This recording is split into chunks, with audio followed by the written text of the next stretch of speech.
What's good? We back with another video. This your boy CJ Goodfella back with the boxing clinic. Let's enter this real boxing talk. We talking about this Stiverene situation trying to block Deontay Wilder. Why I'm not too worried about it. You know, a lot of people, are happy that he's blocking this, and a lot of people are angry because they really want to see this fight. You know, for the reason the people that's happy is because they don't want to see Deontay Wilder succeed.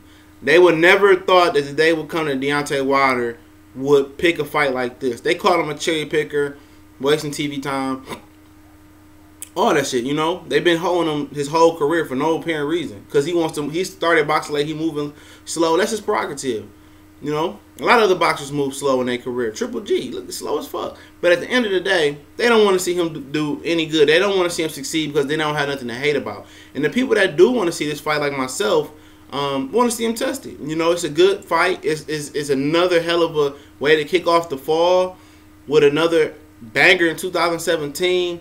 And I want to see it, but I'm not really worried about Stiverene. You know, I understand that Stiverene hired, the management team of James Prince and James Dublin. I got into what James Prince was yesterday.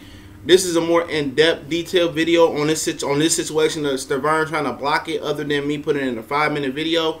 So this is the difference between this video and that video yesterday. Okay, basically like this. You want to know how Stiverene got this title shot. Basically, he only fought, the last time he fought was in 2015 in November versus Derek Rossi, who was supposed to fight Luis Ortiz this summer. But what happened was he beat him, 10-round decision, only 10. He should have knocked him out, but he hasn't fought since then. That's his only fight since beating Wilder. And he gets a title shot. What happened with the situation was this. Alexander Povetkin, failed a drug test versus Wilder. Wilder got over to the UK to get ready to train to go over to Europe. On his way to Europe, found out that Povetkin failed it for Meladonia. Meladonia is a PED now that just got changed to a PED last January, I think. And Povetkin was trying to say it was still in his system from December or before they changed it. And they found out the B sample or the A sample, whatever, he was lying. So Wilder pulled out. He ended up suing Povetkin for that fight. He got his $4.5 million a couple weeks ago. He won that. Okay, so then Povetkin got into the good graces of the WBC again, and they ordered Stiverene versus Povetkin. Fight was about to get made. I think Stiverene had a hiccup as well. He got caught with some minor in his system. They swept that under the rug. Then he got over there, or was about to go over there. Povetkin got popped for another PED. I think it was Meladonia again. I'm not sure. Don't quote me on that. So Stiverene said, fuck that, man. I'm not fucking with him no more. I'm not fucking with that fight. I'm gone. So then the WBC said, you just can't walk into a mandatory fight after fighting Derek Ross. You got to fight somebody else. They ordered Luis Ortiz versus Bermane Stiverne. Stiverene said, I'm not fighting him. I got bigger fish to fry. So all of a sudden, the WBC gives him a layup shot at Deontay Wilder without only fighting once in the last 2 years. The reason why that happened is because of Don King peer-to-peer interaction and being in the good graces of the WBC and having them in his back pocket. That's why. Nothing else can explain how he got that title shot. It's way more, worthy heavyweight title fighters than that, But that's the only reason he got title shot, because of Don King. So he hires the management team of James Dublin and James Prince, or Dublin. I don't know the new name. John Dublin, James Prince. So we know James Prince. Another video I explained about what James Prince was, where he come from. So he managed Floyd Mayweather. He managed Andre Ward. Okay, he can do shit with Floyd Mayweather's career. Once Floyd Mayweather left James Prince and got with Al Haymon, he took off. And you see how Andre Ward's career has been over the last, 5 years. Him being out off and on 2 or 3 years, and then the bullshit.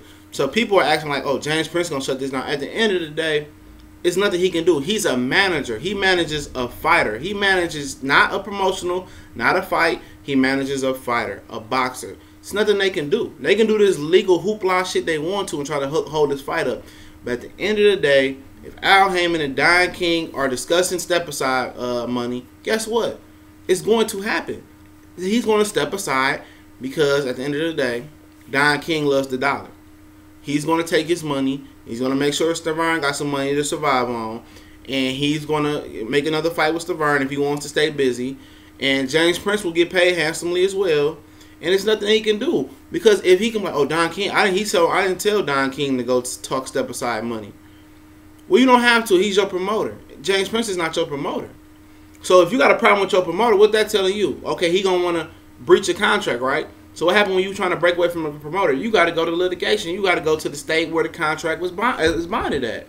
You did. You got to go to the state where it's bonded at. So then you got to go through long court cases, long court years. So at the end of the day, you're going to be on the shelf for at least a year or 2 or 3 trying to fight and break free of the seasoned promoter and Don King that knows the bylaws in and out. That's what I'm telling people. People talking about, oh, it might not happen. It might not happen because Stiverene might want to fit in there. You're right. He might want to. He wants his title shot. But at the same time, if Don King gets that step-aside money and that bag is right for Don King, that money bag is right, then it's nothing that Stiverene can do. It's nothing that James Prince can do. He's the promoter. He promotes the fighter. You feel me? It's nothing that they can do. You know, they talking about, oh, James Prince coming. What can he do? He manages a fighter. What did he do when Andre Ward was hung up with Joe Goosen? He didn't do shit. Andre Ward was on the shelf. He couldn't do nothing. In this situation, he can't do nothing. His hands are tied. I don't know why he hired him, what they told him, what they can do. Nothing. A manager manages him. He can get a lawyer and see what they can do. It's nothing they can do. Because anything they trying to do has to go through Don King. As long as Don King is compensated right, and he gonna make sure Stiverene got money and James Prince is paid, they don't care. They don't care. This fight will happen. Luis Ortiz and Wilder, if this true and they working out a situation, it will happen. So I'm not worried about what James Prince or Bermane Stiverene, with all due respect, can do. Because at the end of the day, he didn't deserve to fight. Don King, no, he didn't deserve to fight. And the problem why they didn't have this fight come on is because nobody wanted to buy this fight. NBC, Showtime, the whole PBC platform, nobody wanted to buy this fight. You know, and what happens is, it's like this. The network pays for the main event, and then the promoter pays for an undercard. That's how it goes.